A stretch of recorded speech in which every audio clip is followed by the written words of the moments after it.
나한테 기운 없으면 이런 데 오지 말고 병원에 가라고. 순간 들고 있던 수저를 탁 놓아버렸습니다. 그 말이 장난처럼 들리지 않았어요.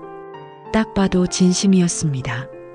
그날은 초복이었고 한 달 전부터 약속한 날이었어요. 며느리가 삼계탕집을 예약했고 아들은 저를 차로 데리러 왔습니다. 어머니, 여긴 삼계탕이 잘 나와요. 식당에 들어서서 자리에 앉았을 때까지만 해도 기분이 나쁘진 않았어요. 그런데 문제는 삼계탕이 나오고 난 뒤였습니다. 삼계탕 뚝배기를 앞에 두고 국물을 한 숟갈 뜨는데 며느리가 이런 말을 툭 던진 거예요. 기운 없으면 이런 거 드시지 말고요. 병원에 가보시는 게 낫지 않을까요? 처음엔 농담인 줄 알았어요. 그런데 그 말투, 그 눈빛, 빈정거림이 섞여 있었습니다. 그래, 내가 늙긴 늙었지. 순간 그렇게 생각이 들었고 말도 못하고 국물만 떠먹었어요. 아들은 아무 말도 하지 않았습니다.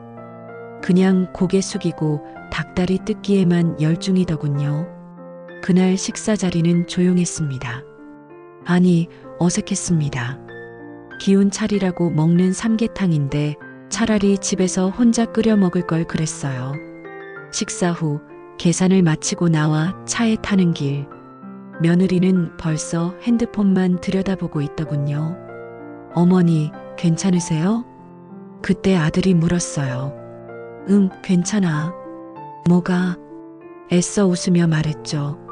하지만 집에 돌아와 혼자 거울을 보며 생각했습니다. 내가 언제까지 이렇게 눈치만 보며 살아야 하나.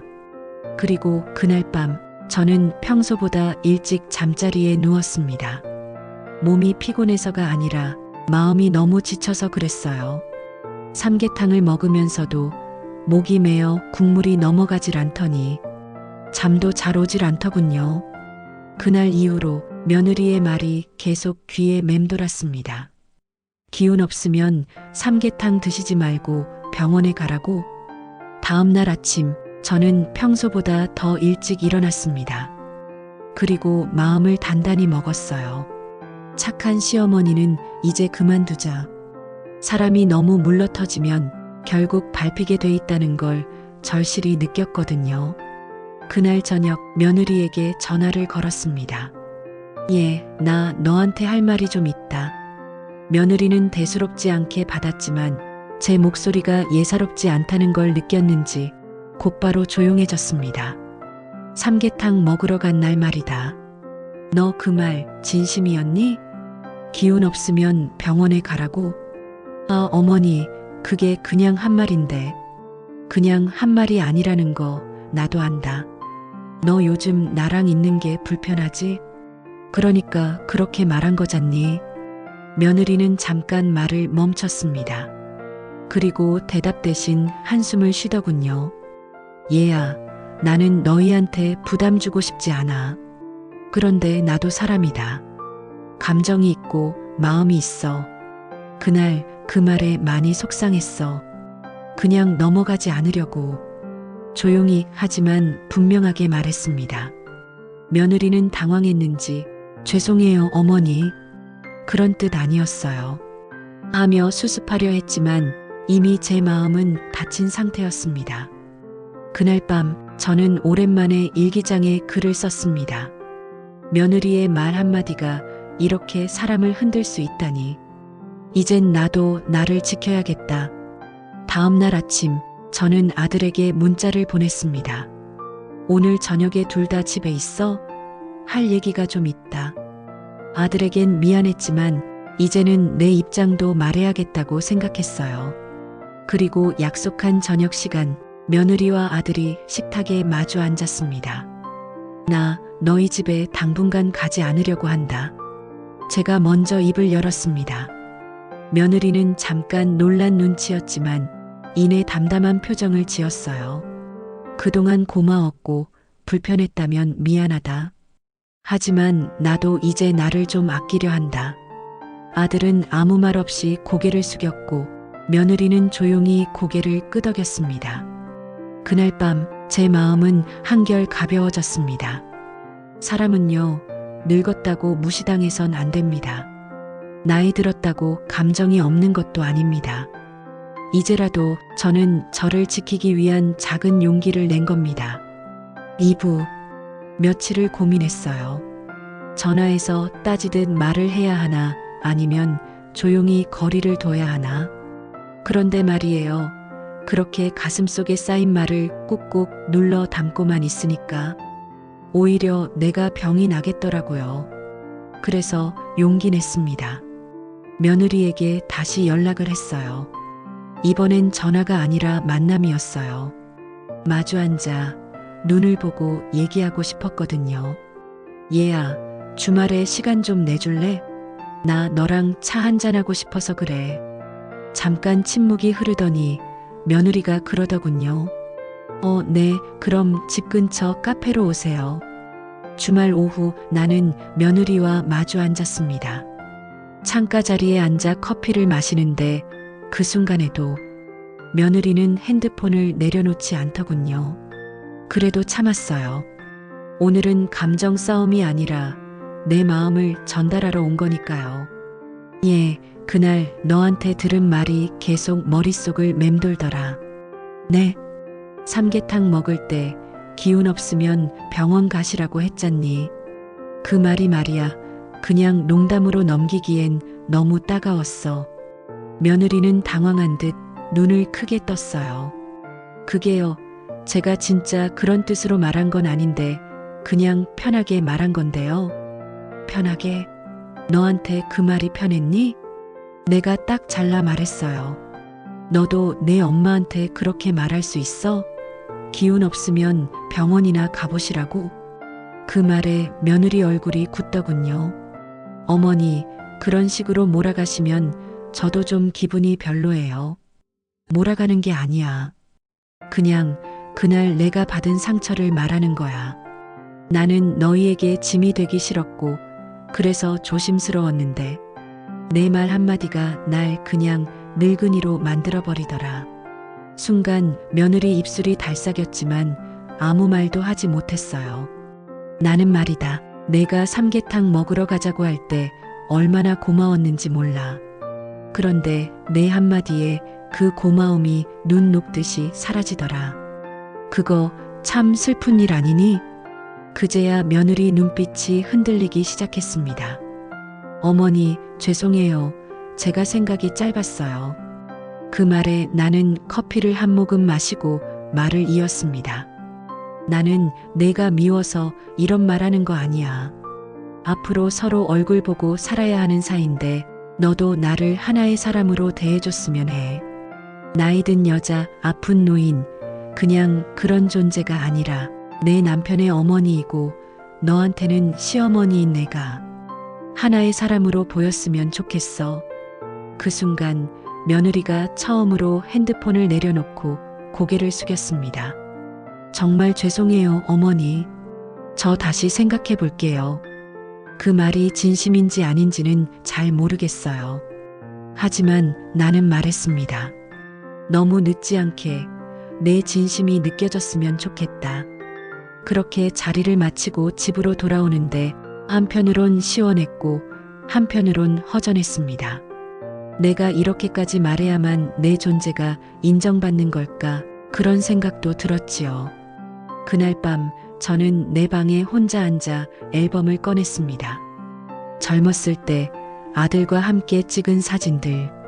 그 웃고 있던 아이가 지금은 내 기분 하나 제대로 헤아리지 못하는 남편이 되어 있더군요. 며느리만 탓할 일은 아니었습니다. 아들도 며느리도 그저 자기 삶에만 몰두하고 나를 그냥 살아있는 존재로만 여기는 게 아닐까 싶었습니다. 그 다음 날 저는 아들에게 문자를 하나 보냈습니다. 다음 명절에는 우리 집 말고 너희끼리 보내. 나는 내 친구들이랑 여행 가려고. 잠시 후 아들에게서 답장이 왔습니다. 엄마, 무슨 일 있어요? 나는 그냥 웃었어요. 이제야 느꼈을까요? 내가 지금껏 얼마나 맞춰주며 살아왔는지. 늙었다고, 아프다고, 말이 느리다고, 그렇게 함부로 대하지 않았으면 해요. 시어머니는요, 호락호락한 존재 아닙니다. 내가 물러서고 웃고 참고 넘어간다고 영원히 그런 줄 알지 말았으면 해요. 3부. 며느리와 카페에서 헤어진 날 이후 며칠 동안 연락이 없었습니다. 솔직히 서운하더군요. 그날 내 말이 그녀에게는 부담이었겠죠. 하지만 저는 후회하지 않았습니다. 오히려 시원했어요. 그동안 내 마음속에 쌓여있던 것들이 한 번에 쏟아진 느낌이랄까요? 그저 시어머니라는 이름으로 살아오면서 어른이니까 참아야지. 말하면 괜히 사이만 나빠지겠지. 그런 생각으로 지내왔던 시간들이 한꺼번에 터진 날이었으니까요. 그리고 그날 이후로 저는 조금 달라졌습니다.